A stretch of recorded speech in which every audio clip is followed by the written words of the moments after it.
Assalamualaikum warahmatullahi wabarakatuh. Pada kesempatan ini, saya akan menyampaikan demonstrasi kontekstual modul 1.2 nilai dan peran guru penggerak, gambaran diri sebagai guru penggerak di masa depan. Saya Ali Sofyan, calon guru penggerak angkatan 10 dari SMK Negeri 1 Mondoan, Kabupaten Sragen, Provinsi Jawa Tengah. Kita mulai dari nilai guru penggerak. Sebagai seorang guru penggerak, kita harus memiliki nilai wajib, yaitu adalah nilai yang berpihak pada murid, kemudian nilai mandiri, kemudian reflektif, kolaboratif, dan yang terakhir adalah nilai inovatif. Kelima nilai tersebut harus dimiliki oleh seorang guru penggerak dalam melaksanakan pembelajaran dan juga dalam melaksanakan tugasnya sebagai seorang guru penggerak. Jika saya sudah 3 tahun menjadi guru penggerak, apa yang akan saya lakukan?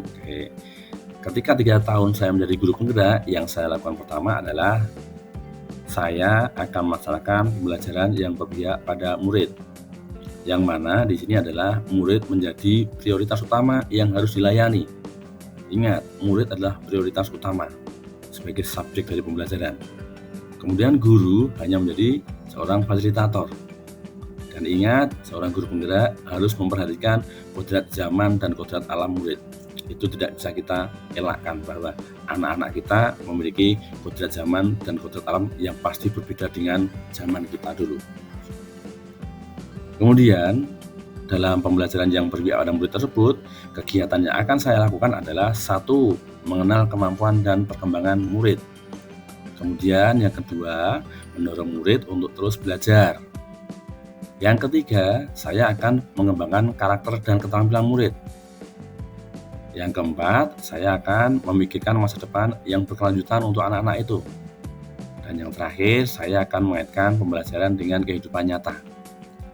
Jadi, kelima kegiatan tersebut adalah tujuannya apa? Tujuannya adalah agar pembelajaran bisa berpihak pada murid. Kemudian, nilai yang kedua adalah nilai mandiri.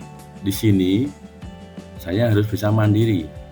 Mandiri dapat diartikan bahwa saya mampu mendorong diri sendiri untuk melakukan aksi serta mengambil tanggung jawab atas segala hal yang terjadi pada diri saya.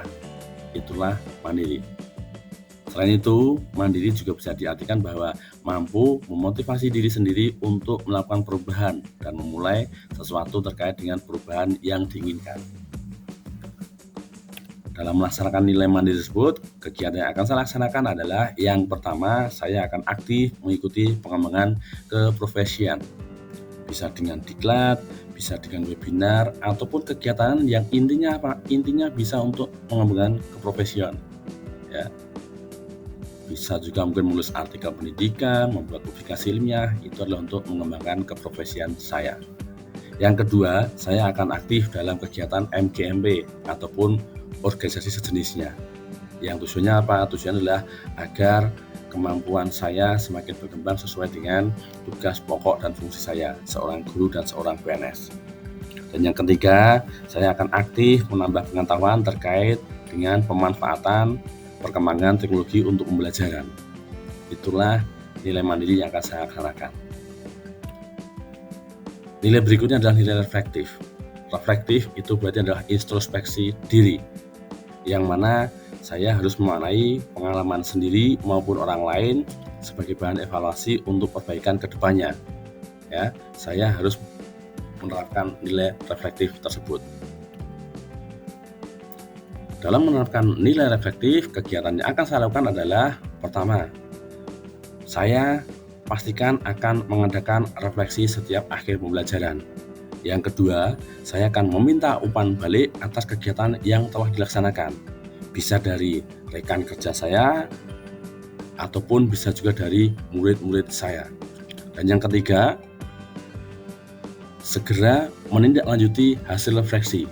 Yang kurang akan diperbaiki, dan hal yang sudah baik akan dipertahankan dan dikembangkan.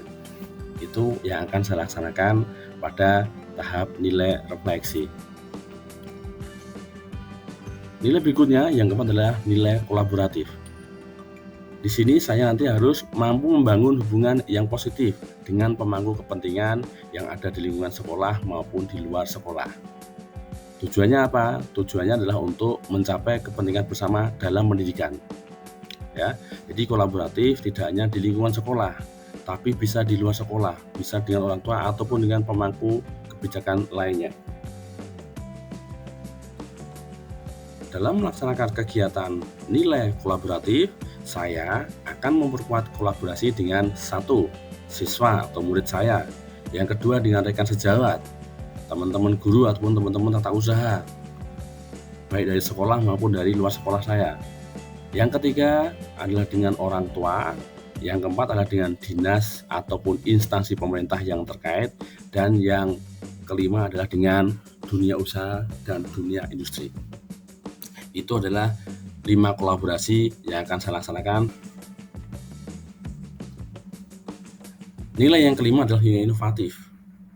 Di sini saya akan memunculkan gagasan-gagasan baru dan tepat guna terkait dengan situasi tertentu ataupun permasalahan tertentu. Itulah nilai inovatif. Yang mana dalam nilai inovatif ini nanti adalah mengandung kreativitas, inspirasi, dan inovasi. Ya, jadi seperti itu, ada kreativitas, inspirasi, dan inovasi. Itu yang terkandung dalam nilai inovatif. Kegiatan yang akan saya laksanakan terkait dengan nilai inovatif yang harus saya miliki adalah saya pertama akan memperbanyak video pembelajaran yang berkualitas ke dalam channel YouTube saya.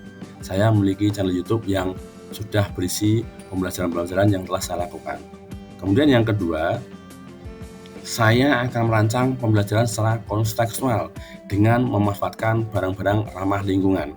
Ini kita adalah melatih siswa untuk peduli lingkungan dan melatih siswa untuk menjaga lingkungan tempat mereka tinggal agar menjadi lestari. Dan yang ketiga adalah saya akan menyusun bahan ajar yang up to date. Up to date sini berarti apa? Berarti adalah sesuai dengan perkembangan zaman yang terbaru. Ya, jadi harus kita sadari bahwa seorang guru tidak hanya berhenti pada pengetahuan yang saat ini, tapi harus bisa beradaptasi dengan kemajuan teknologi yang ada. Itu diterapkan dalam pembelajaran yang dilaksanakan.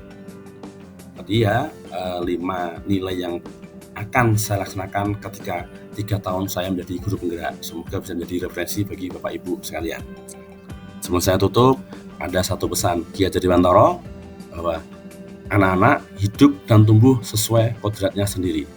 Pendidik hanya dapat merawat dan menuntun tumbuhnya kodrat itu. Itu adalah salah satu pesan dari Ki Hajar Dewantara. Demikian, Bapak Ibu. Terima kasih atas perhatiannya. Mohon maaf atas kesalahan. Sampai jumpa lagi. Assalamualaikum warahmatullahi wabarakatuh.